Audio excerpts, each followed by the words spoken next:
Hello friends, ഞാനിവിടെ പരിചയപ്പെടുത്താവുന്ന വേറെ ഒന്നുമല്ല, മോസ്റ്റ് പോപ്പുലറായിട്ട് എല്ലാവരും അന്വേഷിച്ചിറങ്ങുന്ന ബോയ് ടപ്പ് എന്ന് പറഞ്ഞ ഫ്രോക്കാണ്. അതിൻ്റെ ഏകദേശം ഒരു 1 2 3 4 5 6 7 കളർ നമ്മുടെ കയ്യിൽ അവൈലബിൾ ആയിട്ടുണ്ട്. എല്ലാം ഒരു 4 പീസ് 5 പീസ് വെച്ചൊക്കെ ഉള്ളു. അപ്പോൾ താല്പര്യമുള്ളവരൊന്ന് കോൺടാക്ട് ചെയ്തു. കളേഴ്സ് ഞാൻ കാണിച്ചു തരാം. കളേഴ്സും അതേപോലെ തന്നെ ഇതാണ് ഒരു കളറ് വൈറ്റ്. ഇതിൻ്റെ പ്രത്യേകിച്ച് ഇതിനെപ്പറ്റി കൂടുതലൊന്നും പറയേണ്ട കാര്യമില്ല, എല്ലാവർക്കും എല്ലാം അറിയാം. നല്ല നോയ്സുള്ള ഫ്രോക്കാണ്.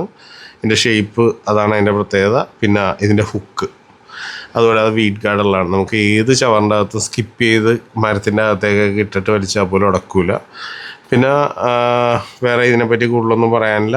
ജോ ഫ്രോക്കിനെ പറ്റി ഒന്നും തന്നെ പറയണ്ട. ബോയ് ടോപ്പിനെ പറ്റി പ്രത്യേകിച്ചൊന്നും പറയാനില്ല. പിന്നെ ഞാൻ ഇതിൻ്റെ ജസ്റ്റ് കളേഴ്സ് ആണെങ്കിൽ ഇത് വൈറ്റാണ്.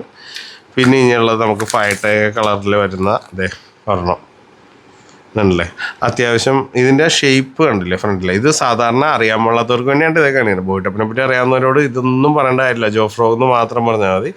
എന്നാലും അറിയാൻ പാടില്ലാത്തവർക്ക് വേണ്ടി മാത്രം പറയുന്നത് അതിൻ്റെ വായുടെ ഷേപ്പ്, അതുകൊണ്ടുണ്ടാകുന്ന സൗണ്ട്, ഒരു പ്രത്യേകതരം സൗണ്ട് ഉണ്ടാവും.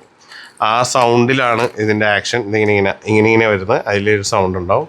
പിന്നെ ഇതിൻ്റെ ബാക്കിലുള്ള ഇതിനെ സ്കേർട്ടിനെ പറ്റിയൊന്നും പ്രത്യേകിച്ചൊന്നും പറയുന്നില്ല. എന്നാലും ഇത് അറിയാൻ പാടാത്തവർക്ക് വേണ്ടി മാത്രം ഞാനിത് എടുത്തെടുത്ത് കാണിക്കുന്നതാണ്. ഇത് ബ്ലാക്ക്.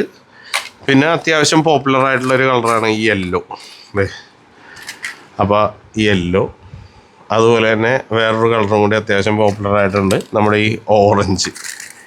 അത് ഓരോരുത്തർക്ക് എനിക്ക് തോന്നുന്നത് കളറിൻ്റെ അട്രാക്ഷൻ കൊണ്ടായിട്ടാണ് ഈ കളറിനൊക്കെ ഇത്രയും ഭയങ്കര അട്രാക്ഷനുള്ള കളേഴ്സാണ്, ഫ്രണ്ടിൽ ബ്ലാക്ക് ആയിട്ടൊക്കെ. അപ്പോൾ അതുകൊണ്ടായിരിക്കാം എല്ലാവർക്കും ഭയങ്കര അട്രാക്ഷനായിട്ട് തോന്നുന്നത്.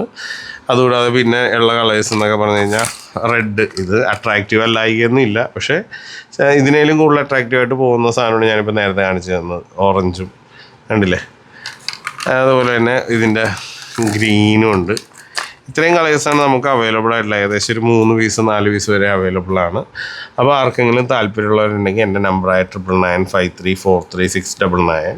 ഇതിൽ എന്തെങ്കിലും ഡൗട്ട് ഉണ്ടെങ്കിൽ ആ നമ്പറിൽ വിളിച്ച് ചോദിക്കാവുന്നതാണ്. ഡൗട്ടുകൾക്ക് നിങ്ങൾക്ക് എന്നെ കോൺടാക്ട് ചെയ്യാം. അതുകൂടാതെ ഇതിൽ കാസ്റ്റ് ചെയ്ത് വലിക്കേണ്ട രീതി, ഈ ഫ്രോക്ക് ഉപയോഗിക്കുമ്പോൾ നിങ്ങൾ ജസ്റ്റ് നാടൻ വരാലൊക്കെ എനിക്ക് ഒന്നും നോക്കണ്ട, ജസ്റ്റ് കാസ്റ്റ് ചെയ്യുക, സ്പീഡ് റിട്രീവ്. അസന്ത് വാഗയാണെങ്കിൽ വെള്ളമെടുത്ത് പോകുന്നതിൻ്റെ മുകളിലിരുന്നിട്ട് സ്പീഡ് റിട്രീവ് എന്ന് വെച്ചാൽ മുകളിൽ എന്ന് പറഞ്ഞു കഴിഞ്ഞാൽ വെള്ളമെടുത്ത് പോകുന്നതിൻ്റെ ജസ്റ്റ് ഒരു ഇത്തിരി അപ്പുറത്തിട്ടിട്ട് വലിക്കുന്നതായിരിക്കും ഇത്തിരി കൂടി സേഫ്. അതുപോലെ തന്നെ ചെറുമീനാണെങ്കിൽ നമ്മൾ പുല്ലിൻ്റെ അരികത്ത് അരികത്ത് കൂടി നമ്മുടെ പുല്ലിൻ്റെ തൊട്ടരികത്ത് കൂടി സ്പീഡിൽ വലിക്കുക. ഫസ്റ്റ് കാസ്റ്റ് അങ്ങനെ വലിക്കുക. സെക്കൻഡ് കാസ്റ്റിൽ ഇവൻ ഓൾറെഡി അവിടെ വന്ന് നിൽക്കണേക്കും. സെക്കൻഡ് കാസ്റ്റ് വലിക്കുമ്പോഴത്തേക്കും മീൻ അപ്പം എടുത്തിരിക്കും അതിൽ, അല്ലെങ്കിൽ തേർഡ്. ഈ 3 കാസ്റ്റിനുള്ളിൽ അവിടെ മീൻ ഉണ്ടെങ്കിൽ ഇതിലടിച്ചിരിക്കും. അതായത് ഇതിനെപ്പറ്റി അറിയാൻ പാടില്ലാത്തവരോട് മാത്രമാണ് ഇതൊക്കെ പറഞ്ഞത്, അറിയാവുന്നവരോട് ഇതൊന്നും പറയേണ്ട കാര്യമില്ല. അപ്പോൾ ഇത്രയും ഇതിനെപ്പറ്റി പറയാനുള്ളത്. അപ്പോൾ എല്ലാവർക്കും ഹാപ്പി ഫിഷിങ്. Okay, by.